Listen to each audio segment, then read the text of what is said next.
Trump and the DMZ, the surprise that wasn't to be. It was the big surprise that was not to be. Donald Trump, America's showman president, hatched a secret plan to visit the Korean Peninsula's demilitarized zone before he ever left Washington last week on a five-nation tour of Asia, the White House said. Trump teased a showstopper during a toast at a state dinner being held in his honor in Seoul on Tuesday night, promising, "We're going to have an exciting day tomorrow for many reasons that people will find out." With reporters sworn to secrecy and a beefed-up security retinue in tow, his helicopter took off in the dim early morning light Wednesday bound for the heavily fortified border. Press Secretary Sarah Huckabee Sanders had announced the destination by scrawling the letters DMZ on a notepad, saying that was how she was told to communicate the sensitive information. But plans for the grand review were botched by Mother Nature, and Sanders described Trump as disappointed and pretty frustrated.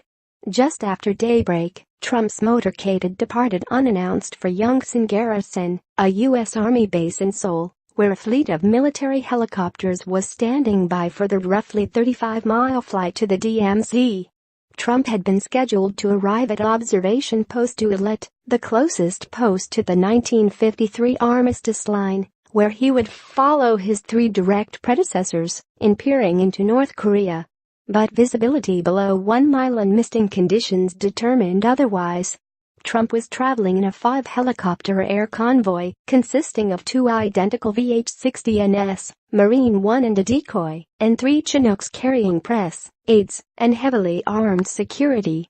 As they neared the DMZ landing site, the pilots were unable to see the other helicopters around them, Sanders said. Military pilots, in conjunction with the U.S. Secret Service, decided it was unsafe to continue, and the helicopters reversed course and returned to Yongsan. Undeterred, Trump waited nearly an hour in his armored limousine near the helicopters in hopes of a clearing in the weather, but none was forthcoming.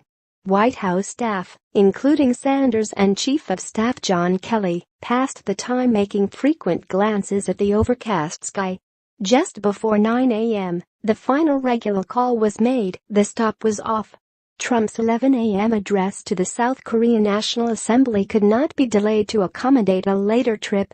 Trump had also been scheduled to visit with families of diplomats at the U.S. Embassy in Seoul, but First Lady Melania Trump filled that engagement. Trump was set to depart Seoul for Beijing, China after the assembly address. The elaborately choreographed arrival ceremony there, which has been timed to sunset, meant Trump could not afford to visit the DMZ later Wednesday. In advance of the 12-day trip, White House officials had publicly dismissed the idea of a visit to the DMZ as a little bit of a clique, but behind the scenes, Trump made clear to aides he intended to follow through with the presidential rite of passage. Shrouded in secrecy and symbolism, presidential visits to American troops stationed in South Korea and the DMZ have become a staple of trips to the peninsula for decades. Every president since Ronald Reagan has visited the 1953 armistice line, except for George H.W. Bush, who visited when he was vice president. The show of bravado and support for one of America's closest military allies has evolved over the years to include binoculars and bomber jackets. South Korean President Moon Jae-in was set to join Trump at the DMZ, but was diverted as well. The South Korean leader landed at an alternate site about a 20-minute drive from the DMZ, but that was not a possibility for Trump, given the logistics of moving his larger motorcade along streets that hadn't been secured. For President Moon and President Trump, to go to together would have been historic. It was supposed to be a symbol of the strong alliance, Sanders said once Trump returned to his hotel.